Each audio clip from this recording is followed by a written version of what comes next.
Lieu de vie et de refuge pour de nombreuses espèces animales et végétales, les habitats sous-marins entourant l'île Bonaventure sont uniques. En plus d'offrir des paysages très attractifs, les fonds marins du secteur sont très accessibles aux plongeurs. Pour ces raisons, et bien d'autres encore, il importe d'inciter les plongeurs à adopter de bons comportements lors de leurs excursions sous-marines afin de préserver l'intégrité de ce lieu exceptionnel. Ce court-métrage éducatif offert par le Réseau d'observation de mammifères marins en collaboration avec le Parc national de l'île Bonaventure et du Rocher-Percé et le Club nautique de Percé vise à fournir des informations sur les espèces présentes, en plus d'inciter les plongeurs de tous les niveaux à agir adéquatement lorsqu'ils s'immergent dans ce monde sous-marin fragile. Le Parc national de l'île Bonaventure et du Rocher-Percé comporte une vingtaine de sites de plongée accessibles selon le niveau de certification du plongeur et les caractéristiques physiques des lieux. La plupart d'entre eux ont une grande diversité de reliefs parsemés de grottes et de monticules rocheux, permettant à une multitude d'espèces de s'y fixer et d'ainsi former une mosaïque de vie remplie de couleurs. Quelques-uns possèdent un fond sablonneux comme celui de la plage et une seule grande plaine peut être rencontrée à la faille du mur noir. Certains sont composés de surplomb et sont donc techniquement plus difficiles, mais la plupart des sites sont accessibles pour les plongeurs de niveau 1. L'intensité des courants varie d'un endroit à l'autre selon les vents et les marées. Avant d'effectuer une plongée, en plus de s'informer des conditions et des particularités des sites, il est profitable de connaître les principales espèces susceptibles d'être rencontrées afin de limiter le dérangement et d'apprécier pleinement ses observations. Lors d'une étude effectuée par le Réseau d'observation de mammifères marins en 2010, plus de 60 espèces d'algues et d'animaux ont été observées, ce qui fait de cet endroit un véritable jardin aquatique. Dès que l'on perce la surface de l'eau, les algues font leur apparition à des profondeurs variant entre 5 et 10 mètres. L'agar criblé est l'espèce la plus fréquemment rencontrée, suivie des algues calcaires qui s'encroutent à la surface des rochers, leur donnant une coloration d'un rose flamboyant.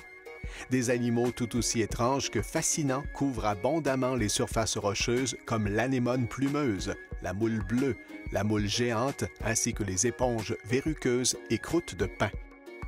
On y retrouve également en grand nombre des espèces un peu plus mobiles telles que l'oursin vert, l'étoile sanguignolante, l'étoile de mer commune et les ophiures pâquerettes. Sur certains sites, on peut observer d'importantes concentrations d'hydrozoaires et de framboises de mer. Les plongeurs rencontreront fort probablement sur leur passage un crabe commun et avec un peu de chance un homard d'Amérique défendant son territoire, les pinces grandes ouvertes. La majestueuse anémone rouge du Nord, le spectaculaire soleil de mer épineux et la délicate pêche de mer sont des espèces qui captent l'attention en raison de leurs couleurs écarlates. En observant les flancs rocheux, il est possible de contempler une étoile polaire, des nudibranches aux couleurs vives ou encore d'apercevoir un crabe araignée ou un bernard l'ermite se défiler. En l'espace d'un instant, le plongeur à l'œil vif pourra apercevoir des poissons tels que la stichée arctique, la tanche tautog ou le chaboisseau à épines courtes se faufiler vers une crevasse à la recherche d'un abri. Si le plongeur lève un peu les yeux vers la surface, il pourra peut-être voir une méduse à croix blanche ou une méduse crinière de lion se déplacer en contractant ses tissus au gré des courants. Lors de l'étude d'une espèce de poisson considérée en péril, le loup atlantique a été aperçu, de même qu'une espèce aquatique envahissante, un bryozoaire ressemblant à une croûte de dentelle nommée Membranipora. Des plongeurs inexpérimentés ou insouciants des conséquences de leurs gestes posés dans l'eau représentent une menace potentielle pour cet environnement marin. Un coup de palme mal placé, une main déposée au mauvais endroit ou un trop grand désir de manipuler les animaux sont tous des comportements fréquemment observés qui peuvent considérablement nuire aux espèces marines. Il faut garder en tête que toutes ces espèces animales et végétales, de même que leur environnement physique, forment un équilibre fragile qu'il est important de respecter pour assurer la pérennité de ces sites exceptionnels. Maintenant que vous êtes conquis par l'immense beauté des sites, voici les bons comportements à respecter pour que tous prennent part à la protection du milieu marin. Afin de préserver le territoire marin entourant l'île Bonaventure, le secteur est protégé en vertu des règlements en vigueur dans le Parc national de l'île Bonaventure et du Rocher Percé, qui interdit, entre autres, tout type de prélèvement dans le parc. À noter que la tarification d'accès doit être acquittée avant d'aller plonger dans le parc. En fait, le mandat de tous les parcs nationaux du Québec, c'est de conserver et protéger des territoires tout en les rendant accessibles, à condition évidemment que les activités autorisées ne vont pas à l'encontre de la mission de protection et de conservation. D'abord, le parc national de l'île Bonaventure Rocher Percé comprend le Rocher Percé et l'île Bonaventure, ainsi qu'un territoire marin. Donc, autour de l'île, c'est une bande marine de 100 mètres. Puis autour du rocher, c'est la zone intertidale qui fait partie du parc. C'est la zone entre les hautes marées et les basses marées. Le Parc national de l'île Bonaventure et du Rocher Percé a été créé pour, entre autres, protéger la colonie d'oiseaux marins. C'est le plus gros refuge d'oiseaux migrateurs au Québec. Puis c'est aussi la plus importante colonie de fous de bassin au monde. Les plongeurs qui viennent plonger autour de l'île Bonaventure, ce qu'on va leur demander, c'est de venir s'enregistrer soit à l'île ou soit à la boutique, donc avant de plonger. Puis au moment de l'enregistrement, on va leur remettre un drapeau qui les identifie, puis comme quoi ils sont en règle. Puis on va également leur faire signer un code de conduite. Un code de conduite qui va aborder les comportements en plongée sous l'eau, mais aussi les comportements sur l'eau. Donc les embarcations ont des impacts sur les oiseaux marins. Les oiseaux marins sont très sensibles au dérangement.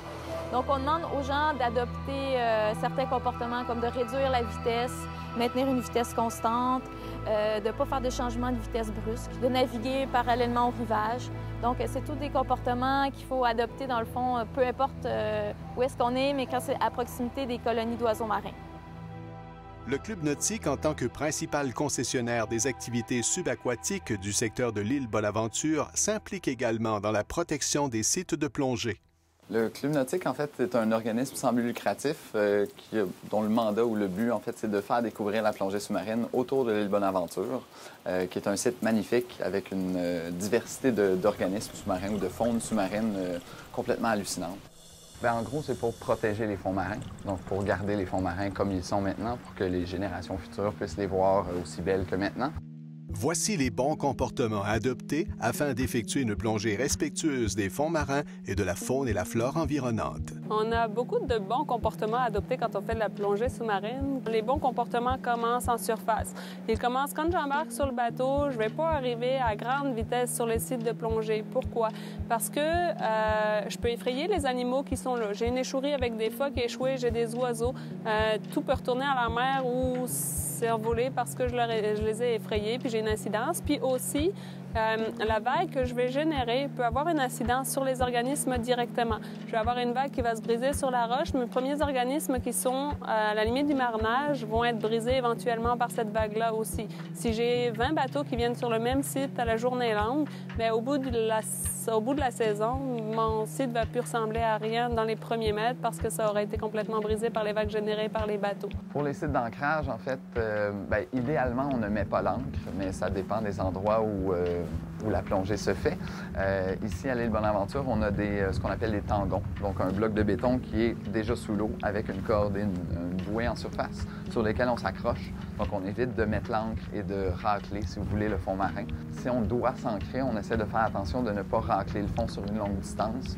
Donc, l'idéal, si on fait de la plongée sous-marine, c'est de déposer l'ancre et d'aller en plongée sous-marine, la placer à un endroit où l'ancre n'aura pas à bouger et à travailler trop fort.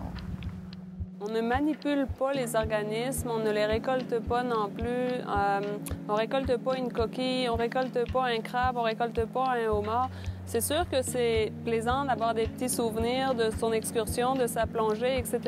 Sauf que si tout le monde, à l'échelle du nombre de plongeurs qui vont passer sur les différents sites de plongée, récupère des organismes, la population, au fur et à mesure, va être réduite. Ne pas toucher aux organismes, ne pas les déranger.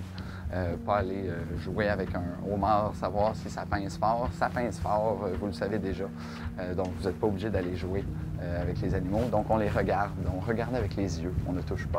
Et vraiment faire attention à l'impact qu'on peut avoir en tant que plongeur à proximité des organismes et même à prélever des organismes. Plus je prélève, plus je réduis ma population. Plus je passe près des organismes, plus je réduis ma population. plus je vais manipuler les organismes, plus je les stresse, plus je risque de générer un impact aussi sur ma population et mon écosystème. Fait que surtout, faire attention à avoir le moins d'incidence possible sur les organismes, essayer de rester à distance puis d'être observateur. La plupart de la faune qu'on voit ici, contrairement à dans le sud où on voit beaucoup de poissons, ici, la faune colorée, la faune intéressante, c'est une faune qu'on appelle sessile, donc qui est accrochée sur le fond marin. Ils peuvent pas bouger. Donc, ils sont plus vulnérables que des poissons, disons, dans le sud, qui peuvent se tasser à votre approche. Eux sont là. Si on passe et on les accroche, bien, on peut les tuer, on peut les blesser ou les déloger complètement de l'endroit où ils sont. Donc, il faut faire particulièrement attention, en fait, au fond marin ici. Un des comportements importants à adopter, c'est, en fait, avoir un bon lestage sous l'eau. Donc, être bien plombé, entre parenthèses. Si les gens habituellement trop plombés vont avoir tendance à coller le fond ou à palmer. L'idéal, c'est d'être horizontal ou comme ça, en fait, comme couché au-dessus du fond, à quelques pieds du fond, et de ne pas palmer vers le bas. Les gens qui sont soit trop plombés ou qui mettent pas assez d'air dans leur veste, qui n'ont pas une bonne flottabilité, en fait, vont avoir tendance à palmer vers le bas. Donc, l'énergie, disons, générée par les palmes ou le courant généré par les palmes va faire lever le fond marin. Les sédiments du fond marin vont lever, vont brouiller l'eau, ce qui n'est pas intéressant pour les plongeurs, et vont mettre plein de particules qui vont se sédimenter, donc qui vont se coller sur les animaux marins. Ça leur rend la vie plus difficile parce qu'ils ont plus de misère à respirer, plus de misère à s'alimenter et vont devoir, en fait, enlever tous ces sédiments-là de leur corps. Quand je plonge, je vais avoir une multitude de larves, de micro-organismes qui vont se fixer sur mes équipements. Même si je ne les vois pas à l'œil nu, ces organismes sont là. Il peut y avoir parmi ces organismes des espèces exotiques envahissantes qui sont sur un site, mais que je ne connais pas. Exemple, ici, on a du Membranipora membranacea, qui est un petit bryozoaire puis qui se fixe en colonie sur les laminaires, par exemple. Il y a comme 6 ans de ça, on n'en voyait presque pas dans la région. À l'heure actuelle, c'est rendu à grandeur de la région. C'est des espèces qui se propagent très, très vite parce qu'elles n'ont pas de prédateurs. Étant donné qu'elles sont nouvelles, les prédateurs ne sont pas encore installés pour les dévorer. Puis ces espèces-là peuvent prendre la place d'autres espèces qui étaient là avant parce que justement, elles n'ont pas de prédateurs, fait qu'elles colonisent à grandeur. L'idée de rincer les équipements, c'est qu'en rinçant au maximum ces équipements, en frottant au maximum les coques de bateaux de plongée, on évite de propager ces espèces-là d'un site à l'autre. Fait que c'est vraiment très important de rincer ces équipements. N'oubliez pas de ne rien laisser en mer.